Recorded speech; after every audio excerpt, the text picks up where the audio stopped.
Hello dear friends, আজ থেকে শুরু হতে যাচ্ছে আমাদের 100 days spoken English practice course. আপনি যদি বেসিক থেকে ইংরেজি শিখতে চান তাহলে এই কোর্সটি শুধুমাত্র আপনার জন্য। এই 100 ডেজ স্পোকেন ইংলিশ কোর্সে কি কি থাকছে? এই কোর্সের মাধ্যমে আমরা শিখব স্পোকেন ইংলিশের বেসিক থেকে অ্যাডভান্স পর্যন্ত, অর্থাৎ স্পোকেন ইংলিশে যতগুলো টপিক আছে সবগুলো টপিকে আমরা ইনশাল্লাহ প্র্যাকটিস করব। আমাদের এই কোর্সটির নাম দেওয়া হয়েছে 100 ডেজ ইংলিশ প্র্যাকটিস কোর্স, অর্থাৎ আমরা এক এক দিন এক এক টপিক নিয়ে আলোচনা করব। প্রতিটি ভিডিও শুরুতে একটি টপিক ভালোভাবে বোঝার জন্য আমরা কিছুক্ষণ আলোচনা করব। দেন ভিডিওর বেশ কিছু অংশ জুড়ে আমরা ওই টপিকের উপর বিভিন্ন সেন্টেন্স দিয়ে উদাহরণ সহ প্র্যাকটিস করব। কারণ ইংলিশ শেখার জন্য সবচেয়ে বেশি যেটা প্রয়োজন সেটা হচ্ছে প্র্যাকটিস। পৃথিবীর যে কোনো ভাষা শিখতে হলে আপনাকে প্রতিদিন প্র্যাকটিস করতে হবে, প্রতিদিন শিখতে হবে এবং আপনি যা জানেন সেটা বলার চেষ্টা করতে হবে। আপনি যদি আমাদের এই কোর্সটি করেন তাহলে আমি আপনাকে গ্যারান্টি দিয়ে বলতে পারি স্পোকেন ইংলিশ শেখার জন্য আপনাকে আর কোনো কোর্স করতে হবে না। আপনাদের কাজ হচ্ছে আমাদের এই ভিডিওগুলো ভালোভাবে মনোযোগ দিয়ে দেখা এবং কি প্রতিটি ভিডিও শেষে আপনাদের ইংরেজি শেখার সুবিধার্থে কিছু হোমওয়ার্ক দেওয়া থাকবে, সেগুলো কমপ্লিট করা। সো চলুন আমাদের এই কোর্সের প্রথম ক্লাসটি শুরু করা যাক। আমাদের আজকের টপিক হচ্ছে am is are. Am is are মানে হচ্ছে হওয়া বা থাকা। সাবজেক্ট যদি থার্ড পারসন সিঙ্গুলার নাম্বার হয় তাহলে আমরা ইজ ব্যবহার করব। এখন প্রশ্ন হচ্ছে থার্ড পারসন সিঙ্গুলার নাম্বার কি? এখানে থার্ড পারসন সিঙ্গুলার নাম্বার হচ্ছে he, she, my father, my mother, অথবা কোনো নাম যেমন রহিম, করিম। আই মানে হচ্ছে আমি। আই এর সাথে সবসময় আমরা এম ইউজ করব। ইজের সাথে অ্যাজ এ সাবজেক্ট হিসেবে আমরা সবসময় হি, শি অথবা কোনো নাম ব্যবহার করব। আর এর সাথে সাবজেক্ট হবে ইউ, দে, উই অথবা third person plural, that means একের অধিক। এখন প্রশ্ন হচ্ছে এম ইজ আর এগুলো দিয়ে কয় ধরনের সেন্টেন্স মেক করা যায়? এম ইজ আর এর অনেকগুলো ব্যবহার আছে, তার মধ্যে আমরা বেসিক 3টি ব্যবহার আজকে শিখব। এখানে প্রথমেই দেওয়া আছে আইএনজি। আইএনজি বলতে বোঝানো হয়েছে ভার্বের সাথে আইএনজি ব্যবহার করে কোনো কাজ চলছে সেটা বোঝানো, অর্থাৎ প্রেজেন্ট কন্টিনিউয়াস। যেমন আমি যাচ্ছি, আই অ্যাম গোয়িং। তুমি যাচ্ছ, ইউ আর গোয়িং। তারপর হচ্ছে স্টেট মানে অবস্থা বা অবস্থান। হি ইজ ওরিড, সে চিন্তিত, এটা হচ্ছে তার একটা অবস্থা। হি ইজ ভেরি এক্সস্টেড, সে অনেক ক্লান্ত, এটা হচ্ছে তার একটা অবস্থা। হি ইজ অ্যাট হোম, সে এখন বাড়িতে আছে, এটা হচ্ছে তার অবস্থান। এখন হচ্ছে ইন্ট্রো মানে পরিচয় বা পেশা। পরিচয় কি? তার নাম রাফি, হি ইজ রাফি, এটা হচ্ছে তার পরিচয়। সে একজন শিক্ষক, হি ইজ আ টিচার, এটা হচ্ছে তার পেশা। সো এখন চলুন আমরা প্র্যাকটিস করি। আই অ্যাম সুজন, আমি সুজন। এখানে আই এর পরে এম ব্যবহার করা হয়েছে, I am Sujon. You are Tanmoy, তুমি তন্ময়। এখানে ইউর পরে আর ব্যবহার করা হয়েছে, ইউ আর তন্ময়।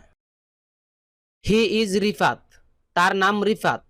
এখানে সাবজেক্ট যেহেতু থার্ড পারসন সিঙ্গুলার সেজন্য এখানে হি এর পরে ইজ ব্যবহার করা হয়েছে, he is Rifat. He is my father, সে আমার বাবা, he is my father. They are my friends, তারা আমার বন্ধু। এখানে দের পরে আর ব্যবহার করা হয়েছে কারণ দে হচ্ছে বহুবচন, তার মানে একের অধিক। উই আর অল বাংলাদেশিস, আমরা সবাই বাংলাদেশি। এখানে উইর পরে আর ব্যবহার করা হয়েছে কারণ উই হচ্ছে থার্ড পারসন প্লুরাল, সেজন্য আর ব্যবহার হয়েছে। আই অ্যাম ইউর সিনিয়র, আমি তোমার বড়, I am your senior. He is my neighbour, সে আমার প্রতিবেশী, he is my neighbour. They are our guest, তারা আমাদের মেহমান, they are our guest. We are all students, আমরা সবাই শিক্ষার্থী, we are all students. He is a government officer, তিনি একজন সরকারি কর্মকর্তা, he is a government officer. I am eating, আমি খাচ্ছি।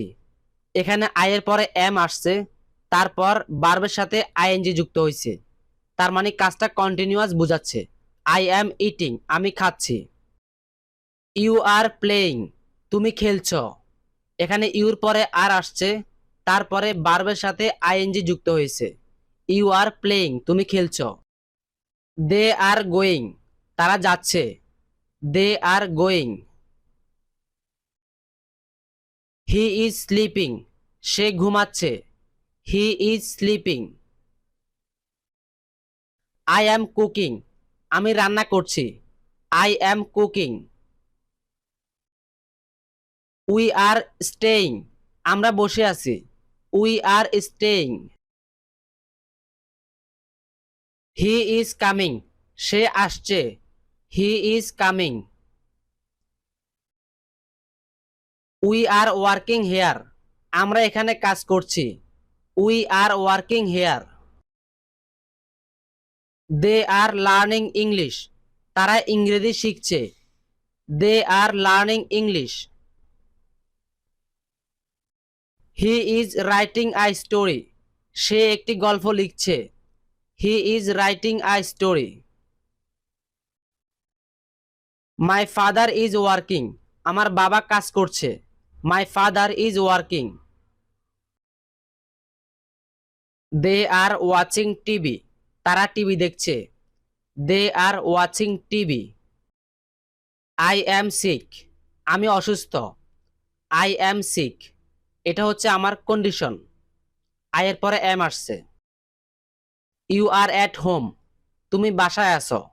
ইউ আর অ্যাট হোম, এটা হচ্ছে তার অবস্থান। ইউ আর এক্সস্টেড, তুমি ক্লান্ত। You are exhausted. আমরা চিন্তিত। We are worried. We are worried, আমরা চিন্তিত। তিনি কষ্টে আছেন। He is in trouble. He is in trouble, তিনি কষ্টে আছেন। আমরা তোমার প্রতি কৃতজ্ঞ। We are grateful to you. We are grateful to you. তারা গাড়িতে আছেন। They are in the car. They are in the কার।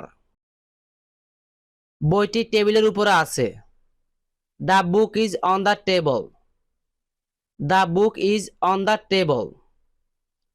আমি এখানে আছি। I am here. I am here. Now আমাদের আজকের ক্লাস এখানে শেষ। আপনাদের জন্য হোমওয়ার্ক থাকবে, ভিডিওতে দেখানো প্রত্যেকটি সেন্টেন্স ছাড়া অ্যাটলিস্ট 50টি সেন্টেন্স নিজে থেকে মেক করবেন এবং সেগুলো বাসায় বারবার বলার চেষ্টা করবেন। এই টপিকের উপরে আমাদের আরো 2টি ক্লাস হবে।